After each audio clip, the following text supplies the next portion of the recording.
Hello everyone and welcome to another Blender Made Easy tutorial. Today I'm going to be showing you how to create this simple Voronoi style mesh pattern in geometry nodes. We're going to be going over 3 different setups. One of them can be used for 3D printing, the other one is going to be a more organic shape, and then the last one I'm going to show you how to add displacement with a Voronoi pattern all over it. So here we are in a brand new scene. Let's go ahead and delete the default cube and then just add in any mesh that you want. So let's just add in a cylinder, for example. It doesn't matter, we're gonna change it in geometry nodes. From here, we're gonna come up to the top window, split this view and switch it over to the geometry node editor, then create a new system here. Now the first thing that we're gonna do is just get rid of this group output and we're gonna add our own mesh here. Go over to mesh, primitives, and then let's add in a grid right here. This is the mesh pattern that we're going to use for the setup, and then we'll tweak it afterwards. So go ahead, take the mesh and plug it into the group output. Next, we need to subdivide this, because right now if we go into wireframe, you can see we don't have that much geometry. And what we're going to basically do is add in a Voronoi texture and then delete the geometry on our mesh. So in order for that to look good, we need a lot of geometry. Come over to the right side, we'll press Shift A and we'll type in the word subdivide and select subdivide mesh and place that right here. For the amount of levels, let's go up to around 6 and we might tweak this later depending on what we want. Next, we'll press Shift A and now let's add in that Voronoi texture. So come down to texture and then select Voronoi and place that right here. Then we'll press Shift A and in the search bar, we'll type in delete geometry and place that here. And then basically we're going to take the distance and plug that into the selection of the delete geometry. Now you're going to notice nothing is really happening, and there's a couple reasons for that. First off, we're going to change it from F1 over to distance to edge. And then to control this a bit more, let's add in a color ramp. So just type in the word color and then select the color ramp node and place that here. If we then take the black handle and bring it closer, you're going to see we now have this Voronoi style mesh pattern on our grid, which is looking pretty good. You might notice though we have all of these harsh edges, and these are all of the faces that are on our mesh. To smooth everything out, there's actually a node for this. If we come over here, we'll just type in smooth and we can select the smooth geometry operation here and place it after the delete geometry. Now we can bring up the iterations and now we're getting a much smoother mesh. After you've smoothed it out though, we will need to bring up the color ramp a bit more to give us some thicker lines, something like that. Next, let's give this some thickness, and in order to do that, it's pretty easy. Let's just add in an extrude mesh and place it after the smooth geometry. For the offset value, bring it much lower, something like this. Now you might notice if we go underneath, we have all of this really weird mesh pattern on the bottom here. So to fix that, just go ahead and uncheck individual, and now we get this. Now this does fix that issue, but now this is basically just extruded all the faces up, but left nothing on the bottom here, so we still have a paper thin mesh. To fix that, all we have to do is come over here, we'll press Shift A and use the join geometry, place that on the other side of the extrude, and then take the original mesh and plug that into the adjoin geometry. And now we have a face on the bottom there, and now we have a solidified mesh pattern. Now there is another issue. If I come up to the top right here and switch over to the face orientation, you're going to see the normals on this face are currently inverted. So we need to flip it in order for this to actually physically render properly. And for that, let's just press Shift A and we'll go flip faces, place this right here between the smooth and the join geometry. And now you can see that face is now flipped and now this is working properly. So let's go ahead and uncheck the face orientation.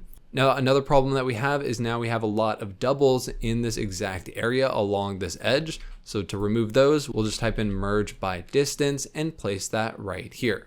And there we go. Now we have a clean mesh pattern which can be used for 3D printing. From here, if we come over to the Voronoi texture, we can play around with the scale of the Voronoi, with the color ramp if you want thicker or smoother lines. And then also for the subdivide mesh here, if you bring this up to, let's say like 8, for example, we are going to get more sharp lines like this. The smooth geometry also really affects the look of our mesh. If we bring up the iterations to like 100 or so, we're going to get a much smoother mesh, as you can see there. If you don't really like the Voronoi mesh pattern and you want to move it around, we can easily do that by coming over here. We'll just type in the search bar and position. We'll take the position, place that here, and then we'll add in a vector math node. So type in vector, vector math, Take the position, plug it into the vector, then the vector into the Voronoi texture. Now this top value basically controls the position of our Voronoi texture, so now you can play around with it until you get the pattern that you like. Now here's the full setup for the first Voronoi pattern that we're going to go over in this video, and now for this part we're going to add a little bit more of an organic look to our Voronoi pattern here. Instead of using a grid, I'm going to go ahead and get rid of this. We'll set these subdivisions down to around, let's go with 5 for now. And then we'll press Shift A and go over to Mesh, and let's add in a new object. Let's go with a icosphere right here. We'll take the mesh and plug it into the subdivide mesh. Now you can see we get this sort of effect. What we will need to do is bring up these subdivisions up a little bit.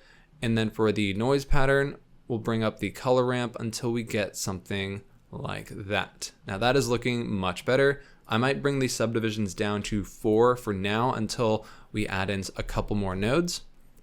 So to get that organic looking mesh, what we need to do is basically take the smooth geometry and duplicate it and place it on the other side. So we'll press Shift D, place it on this side after the extrude. And now you can see, if I zoom in here, now we get a much smoother mesh. Now currently this is way too much, so let's bring this down to around 10 or so, 10 iterations, and now we get this pattern. Maybe even less, let's go with around 5. And then for the extrude, you could bring this up a bit, something like that. And then for the color ramp, you can also play around with this until you get the pattern that you like. At this point, let's go back up to around 6 subdivisions, and this is going to give us a much more high poly mesh, as you can see there. And now since we have more polygons, we can bring these smooth iterations up a bit more. Let's try 15. And now you can see that's a very smooth edge. Finally, if we just press Shift A and go to Set Shade Smooth node, place this after the smooth geometry, now we get a much smoother mesh, and that is looking pretty good. And again, this setup can be applied to any sort of object. For example, if I wanted to apply it to a monkey head, I'll just add in a new monkey head right here, drag it over to the left side, and then with our UV sphere here, we'll grab the Suzanne, plug it in. We'll bring these subdivisions down to around 4 or so because this will take a minute to calculate. Take the geometry, plug it in, and now you can see we have the Voronoi pattern on our monkey head, and that is looking pretty good. Alright, the last setup I'm going to show you in this video is that big plane with the Voronoi style mesh pattern on it. And for this, we're going to need a grid. So we'll press Shift A, go over to Mesh, Primitives, and then we'll add in the grid node right here. For the size, let's bring it up to 2 meters, and then we'll take the mesh and plug it into the subdivide mesh here. For the subdivide mesh, we're going to go up to a level of 7 for now. We will change this up to 9 in just a minute, but it's going to be too slow to work with. So for now, bring it down to 7. Then for the color ramp here, we're going to bring this over to the left side so we get smoother and thinner lines, something like that. And then from here, let's add in some displacement to the grid so it's not completely flat and it looks a little bit more interesting. For this, we want to add the displacement after the smooth geometry, the first one, but before the extrude mesh, because if we do it after, it's going to completely mess everything up. So make sure you bring the extrude and flip faces to the right side, and then let's add in the displacement over here. For this, we're going to add in a new texture. This is going to be a noise texture. Place that here, and then we'll need a set position node. So in the search bar, just type in set position. Place that right here. We'll take the set position, plug it into the extrude as well. And then for the offset, we're going to take the factor from our noise and plug it into the offset just like this. Now you can see this brings everything over to the right side, which doesn't really look that great. So what we'll do is we'll just add in a combine XYZ, place that here, and this is going to go into the Z input of the combined. And now you can see it's going to go straight up rather than at an angle.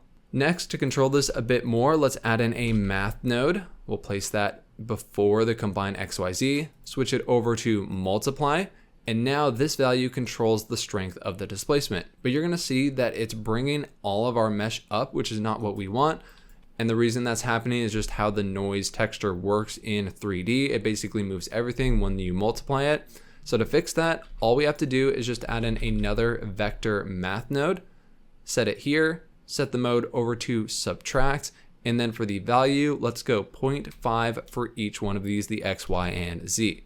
And now for the multiply, we can bring this up and play around with this, and it's not going to move our mesh, as you can see, like that. For the noise, we're going to bring the scale down to 1.5, so it has a bigger noise pattern, and now you can see this is looking pretty good. You can play around with the other values if you want more detail or roughness. Play around with it until you get something that you like. But I think something like that is looking pretty good. Then all the way over here on the far right side, we're going to set the smooth geometry a bit lower. Let's go with a value of around 10 for the iterations. And then finally over here, we're going to set the subdivide mesh all the way up to 9 subdivisions. And this is going to give us a really cool look. From here, we will need to play around with this color ramp, bring it a little bit lower so we get thinner lines. But something like this is going to look pretty nice. Now here is the full node setup for this iteration of the Voronoi texture. You can see every node right there. And again, if you wanted to grab each one of these setups on the blend file for each one of them, I'll put the link to my Patreon down in the description. But there we go, that is how you create a Voronoi style mesh pattern in geometry nodes with complete customization for whatever project that you're working on. Thank you very much for watching this tutorial, and if you create something cool, feel free to send it to me on Instagram at BlenderMadeEasy. And if you have other tutorial ideas for the future, let me know in the comments down below. Thanks again for watching, and I'll see you guys in the next one.